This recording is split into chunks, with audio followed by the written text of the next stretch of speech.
Hello tout le monde, c'est Attila de Swiss Trader, bienvenue dans cette nouvelle vidéo. Donc on va regarder aujourd'hui comment j'ai validé un challenge en une seule position avec le bon trade management qui va avec et qui m'a permis donc de valider ce challenge chez Alpha Capital Group. C'est parti. Donc c'est parti pour cette nouvelle vidéo. Donc le trade il a été pris sur le Nasdaq, donc sur NQ. J'ai pris ma position et l'exécution en 5 minutes et on va regarder un petit peu la compréhension du trade management jusqu'à valider ce challenge là. Donc le but, pour moi, petit rappel, pour ceux qui ne me connaissent pas ou qui êtes nouveaux sur cette chaîne, c'est toujours de faire des validations le plus rapidement possible sur ces challenges et donc d'optimiser mon trade management. Si je peux valider mon challenge avec une seule position, même si après il faut faire toujours un minimum de trades, si vous ne les avez pas encore fait, je vais essayer de le faire en une seule position. Et ça, c'est toujours important parce que souvent, vous êtes en train de couper vos trades rapidement alors que vous aurez pu largement optimiser votre position, mais en ne sachant pas ce que vous faites, en n'ayant pas forcément les bonnes connaissances techniques, eh bien, vous vous auto un petit peu sabotez dans les potentiels gains que vous auriez pu réaliser. Slimane, Alessandro, Lucas, Yannick, Olivier. Aucun hasard, le même système. Pendant qu'on te vend des signaux, ils passent leur challenge. Pendant qu'on te vend des promesses, ils restent constants. Pendant qu'on te vend la prochaine méthode miracle, ils appliquent la même depuis 3 mois. Il n'y a pas de méthode miracle, il y a un cadre, un modèle, un système qui te suit chaque jour. Ce n'est pas un trader chanceux, c'est une équipe chaque mois, des challenges qui passent, des comptes funded qui s'ajoutent et un seul cadre derrière tout ça. Pas de signaux, pas une promesse, un cadre. Westmaster, ce n'est pas une formation, c'est un système et quelqu'un derrière pour le faire tourner, pour te suivre, pour te corriger, pour répondre. Tu les as vus, rejoins-les. Donc ici, on est sur Nasdaq. Donc simplement, donc moi, je vais trader évidemment la session US, donc c'est ce qui m'intéresse, donc la session de New York. Et on va un petit peu analyser la structure. Donc première chose, j'ai une tendance ici qui est baissière, donc rapidement, une structure qui était baissière depuis un petit moment, donc on le voit juste ici, avec ici donc une cassure de la structure qui s'est faite juste à ce niveau-là. Le prix après a retracé ici, on revient casser à nouveau la structure, et là potentiellement, il pourrait y avoir un retournement de situation. Mais au moment où je prends ma position, si ce n'est que j'ai un changement dans ma structure en 15 minutes, donc un order flow qui est passé de baissier, ok, qui était clairement baissier, avec donc ici en gros une phase d'expansion du 4 heures, à tout à coup un changement de l'order flow où on est repassé haussier, et ça c'est suite à l'annonce que les taux sont inchangés, mais avec évidemment un peu plus d'optimisme qu'il pourrait y avoir pas forcément une hausse des taux au mois de septembre. Et moi, quand je prends la position, elle s'est faite donc le lundi 3 août. Eh bien, on voit que l'order flow, il est repassé haussier, haussier, haussier. Maintenant, ça n'a pas suffi, on le voit, pour venir casser ici le swing high en 4 heures. Ok, ça n'a pas été suffisant, il n'y a même pas eu de tentative qui a fait que ça a pu se produire. Et le prix ici a créé un change of character. Donc ça, c'était mon dernier bas, c'était mon haut. On revient ici casser, alors ça c'est une seule leg haussière, d'accord? Il faut bien comprendre que ça, c'est une seule leg haussière. Donc vous avez ici le dernier haut qui était donc juste ici, sauf que le prix il a fait quoi? Il n'a pas réussi à passer au-dessus. Donc techniquement, on pouvait s'attendre à ce que le prix fasse ça. Hop, j'essaye de passer au-dessus, mais il n'y arrive pas. Au lieu de faire ça, il fait quoi? Il fait un sweep ici, il vient prendre les liquidités, il essaie de passer au-dessus, mais c'est pas possible. Il y a un rejet ici qui se fait. La supply reprend le contrôle, on le voit avec celle-ci ici. On vient par contre ici casser la structure, mais en même temps qu'on vient casser la structure, il faut bien avoir conscience d'une chose, c'est que, attention, pour ceux qui découvraient un peu ce que c'est que la structure, ce que c'est que tout ce qui est structure et price action, il faut bien comprendre qu'un change of character, donc quand vous avez une structure qui est haussière comme ça, c'est pas parce que ici à un moment donné vous avez ça, on prend le dernier bas, donc c'est-à-dire vous créez un bas qui est plus bas que le précédent, que le prix va nécessairement changer structurellement parlant. Et donc on aura forcément une structure qui passe de haussière à tout à coup baissière. Ok. Attention, c'est change of character. Si vous avez suivi un peu la série sur la structure de marché que j'ai faite et que vous la suivez, en tout cas, je vous incite vraiment à le faire si ce n'est pas encore fait. Eh bien, ça peut être parfois simplement des prises de liquidité. On vient, puisqu'on n'arrive pas à grimper plus haut, on vient récolter un maximum de liquidité vers le bas. Donc ici, techniquement, on pourrait par exemple prendre toute cette trendline qu'on a donc jusqu'ici. Et à partir de là, le marché pourrait potentiellement se retourner. Donc juste ici. Il pourrait finalement recasser la structure plus haut, venir casser ici, faire un BOS. Et donc en réalité, ce change of character n'est pas un vrai change of character, c'est simplement une prise de liquidité. Mais au moment où je me retrouve dans la position du lundi 3 août, je ne le sais pas encore. Mais il faut quand même garder ça en tête au moment où vous allez exécuter votre position. Ça, c'est le premier élément important. Deuxième élément important, on le voit ici, c'est que le prix, après avoir cassé la structure, retrace une bougie, deux bougies, puis finalement n'arrive pas à recasser la structure et à confirmer justement un changement d'order flow. Donc ça aussi, c'est un petit point important qu'on peut valider en se disant, OK, on a simplement un change of character, OK, on avait une structure qui était haussière, on n'a pas réussi à recasser la structure, OK, ça n'a pas réussi à descendre plus bas, et là, le prix se fait rejeter et il pousse et il pousse. Maintenant, le prix se confronte à cette zone de supply, et comme on pouvait s'y attendre, il y a un petit peu un petit rejet. Mais attention, est-ce que c'est un gros rejet? Est-ce que c'est un rejet qui est fort comme ça? Non. Le rejet est très faible, on voit qu'il y a très peu de volume, les mouvements sont très efficients, il n'y a pas vraiment d'imbalance. Donc ça veut dire que c'est tout à fait possible que le prix, ok, parce qu'il y a des ordres vendeurs ici, rejette légèrement le prix, mais ça ne veut pas dire que cette supply est en train de totalement reprendre le contrôle. Ok. Donc maintenant, nous, ce qu'on aimerait voir, c'est que, en tout cas moi, ce que j'aimerais voir quand je vois ce genre de position, c'est de voir, ok, à quel moment je peux identifier ici une zone de demande, donc par exemple que j'ai ici, où je vois qu'il y a eu des ordres ici acheteurs qui étaient assez importants. On voit ici tout ce momentum agressif. Évidemment, ces ordres acheteurs n'ont pas réussi à casser la structure, hein, ça faut bien se rendre compte. Mais ceci dit, cette demande peut m'intéresser, mais sous certaines conditions. Parce que là, comme ça, évidemment, je vais jamais exécuter ma position, parce que le prix peut très bien décider finalement de casser la structure vers le bas, il peut très bien faire un sweep ici, puis finalement commencer à remonter. Donc après, c'est là où l'exécution devient intéressante. Mais moi, je sais que structurellement parlant, pour le moment, j'ai pas de garantie d'un changement d'order flow, OK, et c'est-à-dire que potentiellement, je peux avoir un trade que si jamais on repasse haussier, il y a non seulement la structure en 15 minutes qui repasserait haussière, mais en plus de ça, je pourrais potentiellement entamer une trend haussière. Ça veut dire que la bougie ici en 4 heures sur laquelle je pourrais prendre mon ordre pourrait m'amener à véritablement un très beau trade si effectivement ça se passe comme évidemment je pense l'envisager. Mais maintenant, il me faut des garanties. D'accord, j'ai pas suffisamment de garanties. Donc moi, je vais devoir chercher sur une plus petite unité de temps pour avoir statistiquement une meilleure confirmation. Et comment je vais faire ça? Eh bien, je vais descendre en 5 minutes. Et là, à partir de là, j'ai ma demande, j'ai ma zone en 5 minutes. Et on voit ici qu'au moment où New York pardon, ouvre, il vient juste taper la demande ici et il fait un change of character en 5 minutes. Ok. Donc, ça veut dire que le 5 minutes ici, ok, repasse techniquement haussier. Mais attention, ce change of character en 5 minutes est peut-être simplement une petite prise de liquidité et le prix pourrait retomber là. Donc, est-ce que c'est suffisant pour prendre un ordre à ce niveau-là? Absolument pas. Donc, jusqu'à présent, c'est bien, mais on est encore loin pour moi de l'exécution et d'avoir un avantage statistique à ce niveau-là. Donc, qu'est-ce qu'il faut que je fasse à ce niveau-là? Bah, je vais devoir patienter. Et du coup, j'attends que la session évolue et je regarde comment se comporte le price action. Là, qu'est-ce que je vois à ce niveau-là? Ok, on revient casser la structure juste ici. Ok, juste là.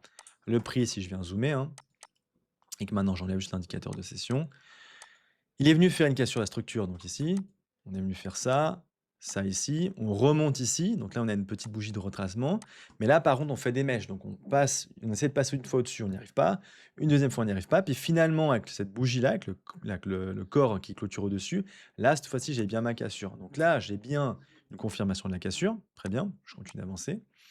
Ici je vois par exemple que, donc fait intéressant, hein, que j'ai une demande en 5 minutes qui a créé de l'imbalance, on le voit ici, hein, donc entre vous voyez bien, hein, entre l'extrémité de ma mèche ici, de ma bougie, ici numéro 1, c'est ma numéro 2, ma numéro 3, entre là et là, il y a un peu de vide, d'accord? Si j'ouvre plus verticalement, vous le voyez bien ici, hein, il y a ici du vide. Ça, c'est de l'imbalance. Donc ça, c'est bien. Ça me dit que le 5 minutes, il a repris le contrôle, OK? C'est pas mal, mais à nouveau, est-ce que c'est suffisant? Non. Pour moi, c'est largement pas encore suffisant. J'ai besoin d'attendre encore que Wall Street me donne peut-être plus d'indications. Donc là, il va falloir que je patiente encore, parce que si ça se trouve, là, le prix va peut-être créer un change of character, va repasser baissier, et si je rentre déjà là, ben, je vais largement pouvoir me faire sortir. Autre élément aussi intéressant, c'est que le prix a mitigated, mais pas le 50%. Donc, tant que moi, une zone, le 50% n'a pas été mitigated, c'est vrai que la zone peut être réutilisée, retestée à nouveau avant potentiellement de pouvoir repartir vers le haut. Donc là, pour le moment, pas d'entrée précipitée, pas de FOMO, on patiente. Il est 14h45 et là, je vais laisser évidemment le price action se développer. On voit quoi ici? On voit que la demande, elle tient. Donc techniquement, la structure est toujours haussière, la demande tient, mais par contre, on voit qu'elle n'arrive pour le moment pas à recontinuer à casser la structure. Et donc ici, il est 15h05. Pour moi, je dois attendre encore. Maintenant, le prix tente de passer au-dessus, mais qu'est-ce qu'il fait ici? Il n'y arrive pas. D'accord? On voit ici, hein, que le prix a essayé de passer au-dessus. Le corps de la bougie n'est pas passé au-dessus. Donc techniquement, moi, ici, je sais que j'ai une petite prise de liquidité pour le moment. Maintenant, il faut voir la prochaine bougie et quelle va être la réaction. Réaction baissière, OK, donc n'y arrive pas, effectivement, a fait un échec. Et là, on voit quoi? Que le prix crée un change of character en 5, cette fois-ci qui est baissier. Il y a du volume, OK. Techniquement, on repasse baissier, mais est-ce que c'est confirmé que le 5 minutes va repasser baissier? Non. Parce que pour le moment, un change of character en 5 peut être simplement une prise de liquidité et après, le prix va repartir vers le haut. D'accord? C'est des choses que le prix fait constamment. Mais on voit que la demande ici tient pas, OK, c'est juste. Que j'ai, alors il faut que j'avance encore d'une bougie, que j'ai une zone de supply qui est juste ici, qui a pris techniquement le contrôle sur ma zone de demande, ici qui est en 5 minutes. Je mets un petit 5 là. Maintenant, on voit quoi? Phénomène intéressant, que le prix tente de passer en dessous de cette demande, il l'a pleinement mitigated, fait une mèche, mais ne passe pas en dessous. Donc est-ce que là, maintenant, je peux rentrer? La réponse, c'est à nouveau non. D'accord, je ne rentre pas. Pourquoi? Parce que moi, j'ai besoin d'une confirmation en 5 minutes et pour le moment, je ne l'ai pas. D'accord? Parce que ici, les informations que j'ai, c'est tentative échouée de passer au-dessus, sweep, la supply qui comprend le contrôle sur la demande ici, on vient prendre le lot ici, OK? Et potentiellement, le prix pourrait revenir là, taper là et redescendre vers le bas. Donc maintenant, pour m'assurer que ce swing high ici va être pris et que la supply ici ne tient pas, j'ai besoin d'une réaction du prix. Donc votre but, c'est pas de prédire, attention, c'est de réagir au price action, d'accord? Je réagis au prix. Donc tant que j'ai pas une réaction du prix, je ne peux pas prendre un long. Petit rappel, hein, OK, quand je suis là, j'ai un change of character. Est-ce que ce change of character, c'est une simple prise de liquidité ou est-ce que c'est un vrai change of character? Et à ce moment-là, la structure, je répète, hein, va venir casser vers le bas. Et ça, il faut toujours en avoir conscience. C'est pour ça que là, on n'est pas pressé et on attend la prochaine réaction de la prochaine bougie en 5 minutes. Ok, fort mouvement aussi, d'accord? Après avoir fait ça, le prix vient, donc du coup, prendre tout ce qu'il y avait ici. Il vient récupérer toutes les liquidités qu'on avait là. Ok, très bien. Même celle qu'on avait juste en dessous ici, hein, d'accord, de la demande en 15 minutes. Et droit derrière passe au-dessus de cette supply, on voit qu'il ne la respecte pas. Et en plus de ça, du coup, fait quoi? Fait un change of character en 5 minutes, qui en réalité est un BOS, d'accord? Puisque avant, le change of character qu'on avait ici n'est pas un vrai change of character, parce que c'est pas un changement de la direction, c'était juste une prise de liquidité. On est venu faire ici un sweep, ok, juste à ce niveau-là.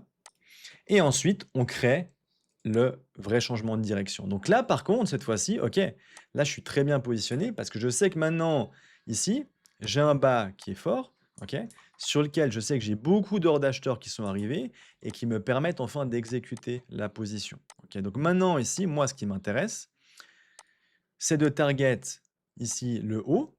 Donc ici, le haut du swing high, hein, d'accord? Si l'objectif, c'est d'aller chercher les liquidités qu'on a là, on a une belle trendline de liquidité, on le voit ici, hein, facile à voir, juste là. Et évidemment, c'est d'aller chercher potentiellement ici ma structure, ici mon swing high en 15 minutes. Ça, c'est mon dernier swing high qui est plus haut ici, d'accord? Vu qu'il y a la prise de liquidité, maintenant, mon swing high, il est là. Et si maintenant, là, j'ai bien un changement de direction, là, eh bien, il y a des chances que le prix, s'il réagit et grimpe et prend la trendline, il va essayer de tenter sa chance de passer au-dessus. Mais attention, c'est pas encore confirmé. Maintenant, ce que moi je dois faire, c'est ajuster mon stop loss, donc le mettre juste en dessous du swing low là. Me dire que j'ai besoin de target un R22, parce que ça c'est mon RR de base, hein. Donc là, en gros, je vais descendre ici mon entrée pour un R22. Et à partir de là, on va essayer de faire ça correctement. RR2, ouais, on va laisser 2.01, c'est très bien. Et à partir de là, enfin juste ici comme ça, 2. Et à partir de là, ben, simplement, est-ce que le prix va m'activer ou non? Après, ça, c'est une autre question. C'est soit le prix m'active, soit peut-être le prix partira sans moi, soit simplement, ok, j'ai mis les chances maximales de mon côté et maintenant, eh bien, le prix pourrait me sortir. Et dans ce cas-là, j'aurais tort sur la direction. Mais est-ce que maintenant l'exécution vaut la peine? Oui, d'accord? Parce que le 5 minutes me montre très clairement une bonne confirmation qu'à court terme, il y a plus de chances que maintenant que statistiquement, après cette prise de liquidité en 5 minutes et après ce faux change of character en 5, que droit derrière, ma structure est toujours haussière en 5 minutes et du coup que le prix, à court terme, puisse faire ça. D'accord? Donc après, moi, l'avantage, c'est que s'il fait ça, donc là, je suis activé dans le trade, et que si j'ai une réaction du prix, comme on le voit ici, à ce moment-là, je peux faire quoi? Simplement mettre un break-even, je me protège, et maintenant, je dois laisser faire les probabilités. Mais j'ai un petit avantage statistique de ce point de vue-là. Ma demande en 15 minutes me montre qu'elle a gardé le contrôle, et du coup, ça n'est plus la supply qui a le contrôle, c'est bien ma demande qui est en train de reprendre le contrôle, et le 5 minutes qui l'aide, hein, d'accord, à pousser le prix vers le haut. Donc maintenant, une fois que je suis là, je laisse évidemment faire évoluer le trade, et je regarde quelle va être la réaction. Et là, deux possibilités. Soit vous prenez ici votre R de 2, OK, c'est une première possibilité ou un partiel, soit justement parce que vous avez eu un 5 minutes qui, je répète, hein, toujours est haussier, 5 minutes aussi, hein, d'accord? 5 minutes aussi ici, casse sur la structure, recasse sur la structure. À ce moment-là, laissez-lui une chance peut-être d'essayer de casser la structure. Et s'il le fait, parce que techniquement ma structure est toujours haussière, à ce moment-là, c'est plus un R de 2 que vous allez avoir, mais potentiellement un RR beaucoup plus important. OK? Et moi, quand je vise un challenge, j'évalue les probabilités. Je sais que cette zone-là, elle a déjà été mitigated. Petit rappel, je sais que ce change of character est potentiellement un sweep, OK? Et qu'il faudra qu'il confirme avec une cassure de la structure en 15, OK? Mais au moment où il le fait, comme il le fait ici, là, je peux passer, je sais, d'un R de 2 à quelque chose de beaucoup, beaucoup plus important, puisque en faisant ça, je confirme un order flow, du coup, qui en réalité n'était pas baissier, mais était bien haussier, avec ici une prise de liquidité. Et droit derrière, la réaction peut être très forte. Pourquoi? Parce que ça, c'est mon swing high en 4 heures. C'était mon dernier haut ici en 4 heures. Et que du coup, je potentiellement joue avec une phase d'expansion et une bougie en 4 heures qui peut être très, très volumineuse ici. OK? Parce que mon 15 minutes va me confirmer ça. Donc c'est pour ça qu'ici, je clôture pas. Je ne clôture pas, je ne prends pas de partiel. C'est un challenge à nouveau. Et mon but, c'est que je sais que là, je peux potentiellement avoir un très gros RR et du coup, je vais laisser les probabilités et l'avantage statistique que je peux avoir se faire. OK? Ça veut pas dire que ça marche, d'accord? Il y a pas de 100, d'accord? Faut pas retenir ce que je dis là comme étant un trade qui va forcément marcher. Mais je sais que si je suis suffisamment patient et je panique pas et je suis pas dans la FOMO et je me dis: «Ah, je dois tout de suite clôturer, c'est bon parce que là, peut-être que ça peut se retourner». Non, je sais que là, si jamais ça clôture au-dessus, OK, j'ai potentiellement la validation de mon challenge qui peut avoir lieu en une seule position. Et comme ça, j'ai pas besoin de trader 2, 3, 5, 10 fois, prendre des stop loss ou de des break-even ou d'avoir des conditions de marché qui sont moins bonnes. Je peux exploiter simplement une seule position. Donc là, on voit, il fait quoi? Il casse la structure, magnifique. Donc non seulement ici, j'ai un BOS, mais donc ça veut dire que j'ai mon 15 minutes qui est haussier, confirmé, hein, d'accord? Donc ça, c'était juste une prise de liquidité. Je vais potentiellement créer un change of character, donc créer une nouvelle trend en 4 heures. Qui dit nouvelle trend dit momentum agressif vers le haut. Je sais du coup que la direction de ma session la plus probable pour New York est de continuer évidemment ce mouvement haussier. J'ai mon 5 minutes qui confirme qu'il est haussier à nouveau, hein, juste ici, avec une nouvelle cassure à ce niveau-là. Donc en gros, j'ai toutes les time frames qui sont à mon avantage. Donc pourquoi est-ce que j'irais clôturer une position si techniquement parlant, j'ai un avantage réel statistique, d'accord, grâce à mes différentes unités de temps. Donc c'est-à-dire que sur ma session de New York, moi je vais essayer d'exploiter beaucoup plus loin ma session. Et c'est pour ça que le trade ici, je vais le laisser évidemment évoluer de façon à voir jusqu'où est-ce que je peux aller. Maintenant ici, simplement ce que j'ai fait, c'est quoi? C'est que j'ai pas clôturé. Pourquoi à nouveau? Parce que pareil, structurellement parlant, ici j'ai une nouvelle cassure à structure. Ici j'ai une nouvelle cassure à structure. Donc ça veut dire qu'ici j'ai mon bas, mon haut, mon bas, mon haut, mon bas et ainsi de suite. Donc pourquoi j'irais clôturer une position dont toujours j'ai l'avantage statistique? C'est pour ça que là, j'ai gardé la position et j'ai pas clôturé. Ici, sur ma session asiatique, on le voit, il n'y a pas de casse sur la structure parce qu'ici, il n'y a pas d'imbalance, donc juste ici, à ce niveau-là, hein. Très important, là aussi pareil, hein, si vous n'avez pas vu la série sur la structure de marché, que vous êtes nouveau, moi j'ai des règles statistiques qui établissent la structure et si je n'ai pas ces critères pour valider la structure, je ne compte pas ça comme des cassures. Là, je n'ai pas d'imbalance, tous les mouvements sont efficients, faible volume, session asiatique qui vient casser. Ça, pour moi, c'est pas une cassure à la structure, c'est juste une petite prise de liquidité et d'ailleurs, on le voit, on revient casser vers le haut. Donc ça, c'est une seule leg haussière, on redescend, on remonte et ici, en gros, on recasse, ça veut dire ici la structure vers le haut. Ici, on remonte, on recasse à nouveau vers le haut, magnifique, on le voit, hein. Ensuite, maintenant, c'est le début de la session de Londres.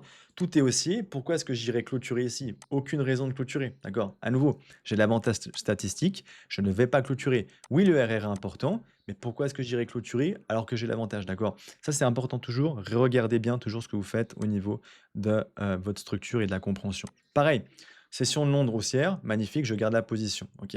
Et maintenant, dernière chose, ici, je ne l'avais pas encore validé, il me fallait un RR de, c'était 6.2, 6.2, ouais, c'était 6.2, exactement ici. Et donc, qu'est-ce que j'ai fait? J'ai simplement attendu ici que la session de New York commence. Et à nouveau, au moment où on le voit ici, Wall Street démarre, 15h30, où en est ma structure? Où est-ce que j'en suis au niveau de ma structure? Bah, je sais que ma structure elle est toujours haussière, d'accord? J'ai toujours ici mon pardon, j'ai ici mon bas, casse sur la structure, j'ai mon nouveau ici, j'ai mon nouveau bas, casse sur la structure, mon nouveau haut qui est du coup ici et là du coup, bah, ma structure est toujours haussière. Pourquoi est-ce que j'irais clôturer une position alors que pour le moment, toutes mes time frames sont bonnes, ma structure en 4 heures qui est confirmée haussière, je vais juste supprimer ça juste volontairement, juste pour que vous voyez bien comme il faut. Bougie acheteuse. Pourquoi est-ce que j'irais clôturer? Potentiellement, je peux même aller chercher peut-être par la suite des structures là. Alors ça, c'est pas mon objectif parce que là, j'ai un challenge à valider, donc j'ai pas besoin que ça monte au-dessus. Mais est-ce que je peux raisonnablement espérer que le prix finisse par grimper au-dessus? Oui. J'ai plein de liquidités à aller chercher. J'ai cette S4 qui fera clairement peut-être ici obstacle, mais avant, j'ai pas d'obstacle réellement. D'accord? Donc ici, je vais laisser New York et Wall Street, voir si je peux aller chercher plus haut. Et donc, au moment où Wall Street démarre, eh bien, tout de suite, la réponse de Wall Street, c'est de continuer la tendance et l'expansion du 4 heures. Et donc, c'est comme ça que j'arrive à valider voilà, ce trade-là et valider ce challenge chez Alpha Capital. Donc, vous voyez, vous passez d'une position où vous aurez pu clôturer ici, vous vous bloquez de potentiels gains. On a vu l'exécution à un trade management qui vient finalement vous faire laisser finir le travail et optimiser votre trade, d'accord? Donc, et c'est pour ça que ça c'est important, ne coupez jamais vos positions si vous savez que vous savez ce que vous faites, vous avez la technique avec vous, c'est comment est-ce que je peux optimiser un maximum ma position. Merci d'avoir regardé cette vidéo. Si elle t'a plu, n'oublie pas de t'abonner si ce n'est pas encore fait à la chaîne. Laissez un petit pouce bleu, ça fait toujours plaisir. Et je te dis à très bientôt pour une nouvelle vidéo. Ciao.